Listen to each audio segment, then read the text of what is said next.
Remember what you did that day? I do. I went to school. School was officially out, but I went to school because I was still working on report cards. And Brian went to work. We both pretty much left the house at 7:30. We had to be at work at 7:30. And just a normal day. You know, you wake up in the morning, it was just another day. And I came home that afternoon, picked up the children, and when I made it home, he was there also. So we sat on the couch and we talked for a while. And he told me that he was going out to meet his brother and a friend at a local restaurant. And I told him that I was going to meet my mother and her husband and spend some time with them.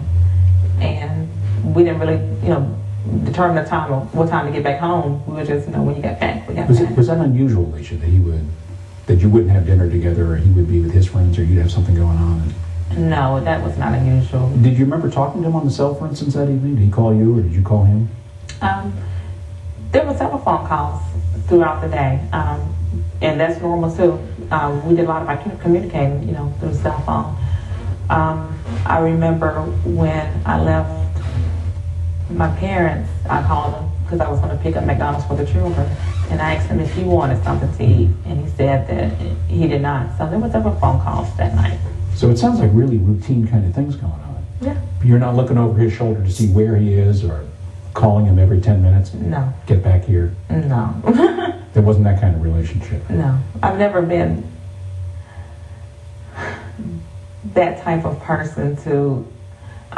I guess my philosophy has always been that people are going to do what they want to do regardless of what you do or how you harass or how you try to keep up with them. So to cause additional stress on myself by trying to keep up with his schedule, I wasn't going to do that. That night, Alicia, did you wonder where he was? I mean, there was dinner with the brother, and then it's past dinner time, and he's still out. Did you wonder where he was? I didn't. I felt pretty confident that he was with his brother. Brian and his brother are close, and they spend a lot of time together, and that was not unusual. So you put the kids to bed, mm-hmm. You went to sleep, and what happens after that? That night,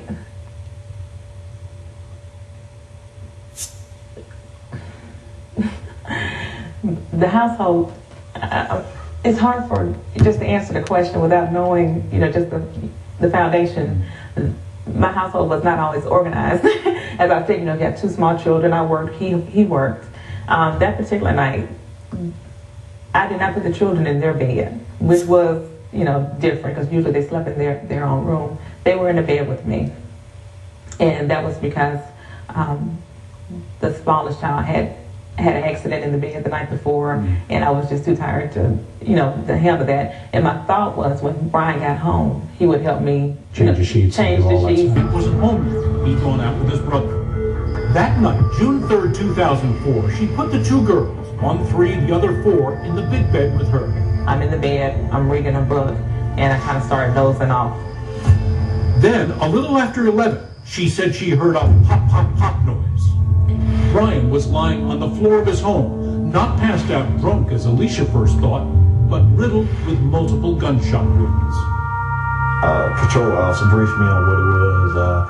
Got a black male, he's in the den area, appeared to have multiple gunshot wounds. Routinely, when a husband and wife are together in a house and one of them has been shot to death, the police immediately take a hard look at the surviving spouse.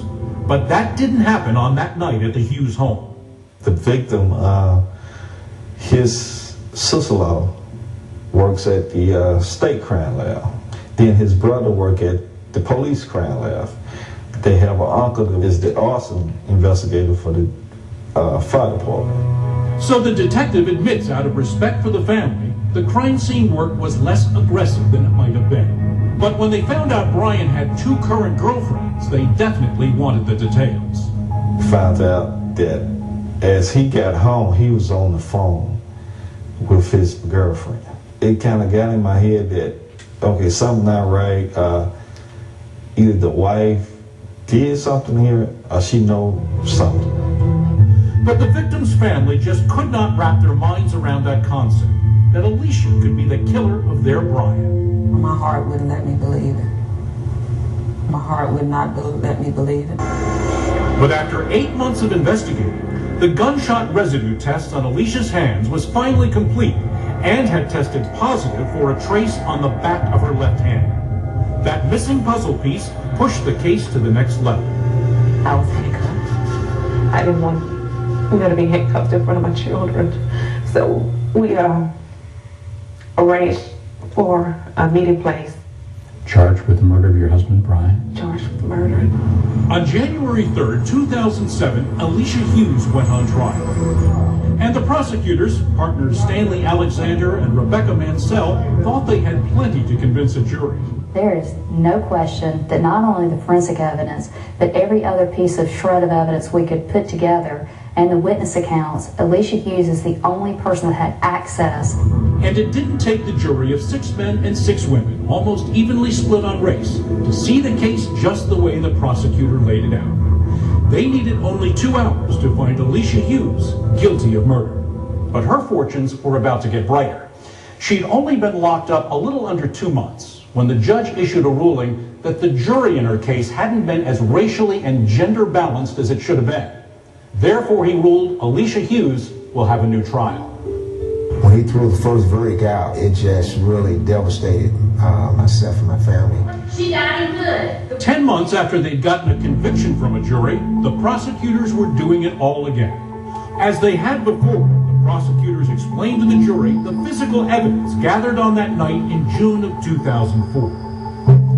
The prosecution says a .45 handgun is like a cannon. It makes big holes.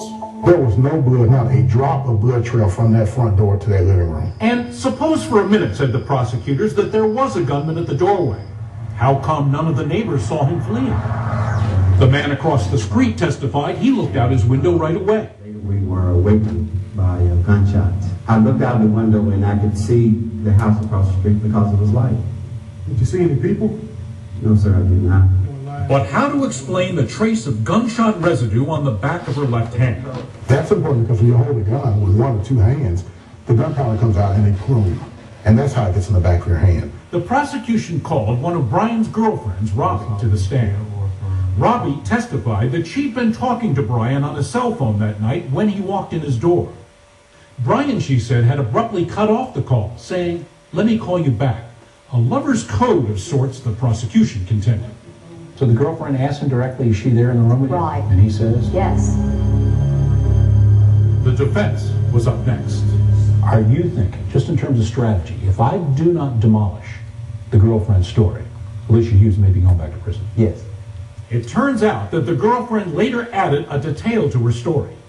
2 months after the murder, Robbie told police that Brian had ended their call with, "I'll call you back." But 7 months later, she would tell detectives that she had something else to add to her statement. She hadn't initially mentioned that before she got off the phone with Brian, she specifically asked him if Elicia was standing in front of him, and he had said yes. I understand you saying you had a code and the word we said I'll call you back. That meant his wife was there. There's nowhere in here, is that right? Isn't it right? There's nowhere in there where I asked him, is she in front of you? This has not been part of her story. It's not part of the story. It appears to me like, oh, we haven't given you enough to indict Elicia. Well, let me add a little bit more onto it. And the prosecution had made a huge deal, a case-closed argument about the absence of blood around the doorway, where Brian had presumably been shot by an unknown assailant. The defense challenged that very assumption of a bloody mess. Where is the proof that the blood is going to splatter? There is none. And as for the bit of gunshot residue found on the back of her left hand, to defense attorney Sweet, that trace of residue they did find was best explained by the accused touching the victim as she tended to him. Yes, sir, that is a way that residue can show up, is through a transfer by someone touching something. So the trial continued, and the defense had a surprise witness, someone whose story hadn't been heard in the first trial at all. This neighbor, who lived across the street from the Hugheses, said the night of the shooting, she distinctly remembered hearing a car peel away. What I heard, it sounded like a back out and skid away. The first jury had taken only 2 hours to find Elicia Hughes guilty of murder. Now, with virtually the same set of facts before them, the second jury was about to deliberate the schoolteacher's fate.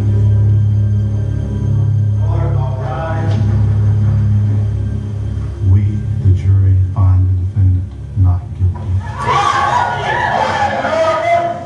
Not guilty of murdering her husband, Brian.